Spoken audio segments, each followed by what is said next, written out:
ബ്രേക്ക്ഫാസ്റ്റിൽ ഒരു പ്രധാനിയാണ് നമ്മുടെ ഇഡലി അല്ലേ. ഇഡലി കഴിച്ചാൽ ശരീരഭാരം കൂടുമോ എന്ന് എല്ലാവർക്കും ഒരു ഡൗട്ടുണ്ട്. പക്ഷേ ആ ഡൗട്ട് വേണ്ട കേട്ടോ. നമ്മുടെ ഇഡലി കഴിച്ചാൽ ശരീരഭാരം കൂടുകയല്ല, കുറയുകയാണ് ചെയ്യുന്നത് കേട്ടോ. കാരണം നമ്മളിതിൽ എണ്ണയുടെ ഉപയോഗം ഒട്ടും തന്നെ ഇല്ല. അതുപോലെ തന്നെ ഇത് ഉണ്ടാക്കുന്നത് ആവിയിൽ വേവിച്ചിട്ടാണല്ലേ, അതും ഒരു കാരണമാണ് കേട്ടോ. എന്നാൽ നമ്മൾ ഇഡലിയിൽ അരിയുടെ ഉപയോഗം ശരീരത്തിൽ കാർബോഹൈഡ്രേറ്റിൻ്റെ അളവ് വർദ്ധിപ്പിക്കുന്ന ഭയം എല്ലാവർക്കും ഉണ്ട്.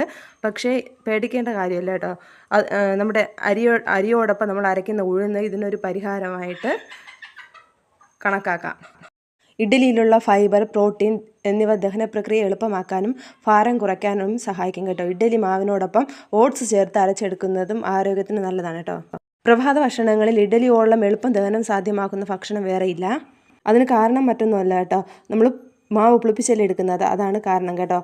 ശരീരത്തിലെത്തുന്ന ധാതുക്കളെയും വൈറ്റമിനുകളെയും വിഘടിപ്പിക്കുന്നത് വഴി ദഹനപ്രക്രിയ എളുപ്പമാക്കാൻ വേണ്ടി